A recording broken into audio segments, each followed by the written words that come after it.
বিসমিল্লাহির রহমানির রহিম। সম্মানিত সুধী সকলকে আমার আসসালামু আলাইকুম ওয়া আদাব। আমরা আজ উপস্থিত হয়েছি আপনাদের ছোট সম্মানীরা যারা আমাদের দ্বিতীয় শ্রেণীতে পড়াশোনা করছে তাদের গণিত বিষয়ের উপরে 60 নম্বরের প্রথম প্রান্তিক যে মূল্যায়নটি হতে চলেছে এবং প্রথম সময় পরীক্ষা 2023 খ্রিস্টাব্দে। আমরা আজ সর্বমোট 8টি বিষয়ের উপরে আপনাদেরকে 60 নম্বরের প্রশ্নপত্রটি আলোকপাত করে দেখানোর চেষ্টা করব। আমরা এর আগে আপনাদেরকে দেখিয়েছিলাম যে 60 নম্বরের আমরা যে প্রশ্নপত্রটি পেয়ে যাব সেখানে আমরা 5টি বিষয়ের উপরে 60 নম্বরকে পেয়েছিলাম। তো আজকে আমরা সেই 5টি বিষয় থেকে আমরা বৃদ্ধি করে 8টি বিষয়ে নিয়ে এসেছি, যাতে করে প্রশ্নের কোনো আমরা গ্যাপ না রাখতে পারি এবং না রাখি সেই কারণে। এবং এই 8টি বিষয় থেকে আশা করছি আপনাদের ছোটো সম্মানীদের প্রত্যেকটি বিষয়ের উপরে প্রশ্নপত্রটি তৈরি হওয়ার সম্ভাবনা রয়েছে।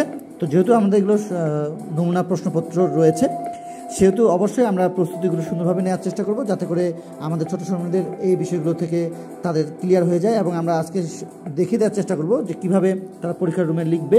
তো 1 নং দিয়ে সমাধান দেবে এবং সুন্দরভাবে এই যেগুলো দেয়া রয়েছে এখানে 1 নম্বরে আমরা দেখতে পাচ্ছি, সেটা কিভাবে লিখবে সেটি একটু শুধু বলে দেব।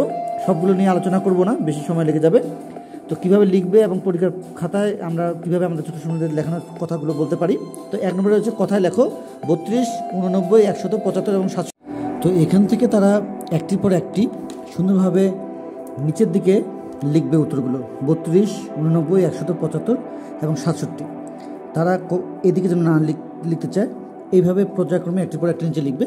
এবং 2 নম্বরের যে বিষয়টি ঠিক একইভাবে তারা এখানে কথায় লিখবে 48 এবং অবশ্যই সেটি নিচে হয়ে যাবে 2 নং সমাধান।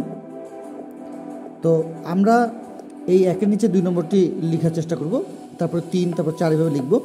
তো এখানে 48 রয়েছে, সুন্দরভাবে এখানে বানান লিখে বা কথায় লেখা রয়েছে সেটি সংখ্যা লিখবে।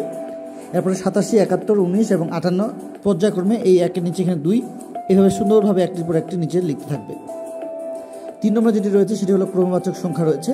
তো ক্রমবাচক সংখ্যাগুলো আমরা আমাদের ছোটো সম্মানীদের জন্য এখানে যেটি রেখেছি সেটি হলো সংক্ষিপ্ত রূপ রেখেছি। 3 নং সমাধান দেবে, সেটি দিয়ে দেবে এবং এখানে সংক্ষিপ্ত আকারে দেয়া রয়েছে দশম, তারা তালবর্ষ দশম এইভাবে সুন্দরভাবে লিখবে। এবং সপ্তম, চতুর্থ, দ্বিতীয় এবং নবম রয়েছে। এর সাথে সাথে আমরা চেষ্টা করব আমাদের ছোটো সম্মানীদের যে দ্বিতীয় শ্রেণীর আরও যে বিষয়গুলো সেগুলো হলো 4 নম্বরে যেটি দেওয়া রয়েছে সেটি হলো 4 নম্বরের জন্য আমরা বড় থেকে ছোট সাজিয়ে লিখার যে বিষয়টি রয়েছে। তারা এখানে বড় থেকে ছোটোর কথা বলা হয়েছে যে সাজিয়ে লিখবে। সব এখানে 82, 14, 75, 22 এবং 100 রয়েছে। তো সেক্ষেত্রে 100 সংখ্যাটিকে সুন্দরভাবে এখানে নিয়ে নেবে। এরপরে 82, এরপরে 75, এরপরে 22 এবং এরপরে আমাদের 14। এইভাবে এখানে গোল দিয়ে একটির পর একটি লিখবে তারা। এখানে এসে এভাবে সাজিয়ে লিখোর এই বিষয়টি আমরা এখন এখানে দেখে নেব যে 100, 82, 75 এবং 22 এবং 14 এইভাবে সুন্দরভাবে তারা সাজিয়ে লিখোর এই বিষয়টি রাখবে। আচ্ছা, এরপরে আমাদের 5 নম্বরে যেটি রয়েছে সেটি হলো যোগ করো।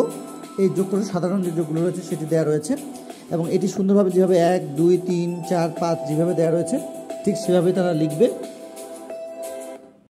তো এই বিষয়গুলো আমরা তো শেখাবোই, হাতে না রেখে যে যোগগুলো রয়েছে সেগুলো, এবং আমাদের যেভাবে দেওয়া রয়েছে প্রশ্ন ঠিক সেভাবে আমরা আমাদের সবসময় তুলে নিতে বলবো। এবং 6 নম্বরে হাতে রেখে যে যোগের যে বিষয়গুলো বলেছে সেগুলো আমরা দেখে নেব। আমরা এটির উপরে ভিডিও দিয়েছি, আশা করছি সেগুলো দেখে নেবেন। আর আমরা যেহেতু আজকে 1 হতে 36 পৃষ্ঠা পর্যন্ত আলোচনা করছি, 1 হতে 36 পৃষ্ঠা পর্যন্ত, অবশ্যই আমরা আমাদের ছোটো সম্মানীদের এই বিষয়গুলো ক্লিয়ার রেখে নেব। এরপরে আমরা আমাদের ছোটো সম্মানীদের এই বিষয়গুলোর উপরে করতে দেওয়ার চেষ্টা করব। তো এরপরে আমরা চলে যাব আমাদের পরবর্তী যে অংশ সেটি হলো আমাদের 7 এবং 8 নংয়ের জন্য। তো দেখুন আমরা কি এখানে রেখেছি। তো আমরা এই 7 এবং 8-এর জন্য যা রেখেছি সেটি হলো সমস্যা সমাধানমূলক যে প্রশ্নগুলো রয়েছে সেই বিষয়গুলোর উপরে আমাদের আজকের বিষয়টি। এবং আমরা এর আগেও আপনাদেরকে বলেছি যে আমরা সর্বমোট 5টি বিষয় নিয়ে প্রশ্নপত্রের যে বিষয়টি ছিল সেখান থেকে আমরা আজকে 8টি বিষয়ের উপরে দেখানোর চেষ্টা করছি। প্রথমে 7 নম্বরে যেটি রয়েছে ক, একটি বিদ্যালয়ে দ্বিতীয় শ্রেণীতে 26 জন ছাত্রী, 25 জন ছাত্র আছে। দ্বিতীয় শ্রেণীতে মোট কতজন ছাত্রছাত্রী আছে? মাহিরের এতটি গল্পের বই আছে, অপূর্বের 17টি বই আছে। তো মাহিরের থেকে অপূর্বের কয়টি বই বেশি বা কম আছে? আচ্ছা, আকাশের কাছে 24 টাকা ছিল, তার বাবা তাকে কিছু টাকা দেওয়ায় তার 58 টাকা হলো। তার বাবা কত টাকা দিয়েছিলেন? সোহাগ 85 টাকা নিয়ে বাজারে গেল। সে 53 টাকা খরচ করলো, তার কাছে কত টাকা থাকলো। তো এই ছিল। এখন আমরা দেখে নেব 8 নম্বরের জন্য, সেটি হলো আমাদের বিয়োগ। তো এই বিয়োগের বিষয়টি আমরা একটু দেখে নেব। এখানে আমরা দেখতে পাচ্ছি যে 5টি বিয়োগ রয়েছে। এই 5টি বিয়োগের জন্য আমরা এই 4 নম্বরটি বাদে আমরা এগুলো প্রত্যেকটি হাতে রেখে বিয়োগগুলো পেয়ে যাব। তো হাতে রেখে বিয়োগের যে আমাদের 1 হতে 36 পৃষ্ঠা পর্যন্ত এর মধ্যে রয়েছে। তো এখানে 88 বিয়োগ 19, এখানে 44 বিয়োগ 36, এখানে 36 বিয়োগ 18 এবং 17 বিয়োগ 17, এখানে 56 বিয়োগ 18 এটি দেওয়া ছিল। তো আজকে আপনাদেরকে দেখানোর চেষ্টা করেছি আমাদের দ্বিতীয়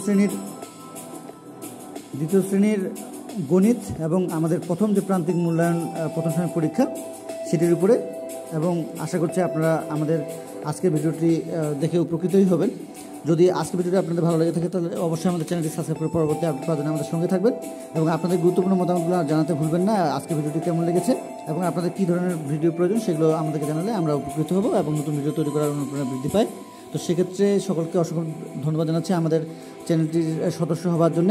যারা আজকে নতুন দেখছেন অবশ্যই পরবর্তী আপডেট পাওয়ার জন্য এবং সবার প্রথমেই আপনার কাছে ভিডিও পৌঁছাতে আমাদের চ্যানেলটি সাবস্ক্রাইব করে সঙ্গে থাকবেন।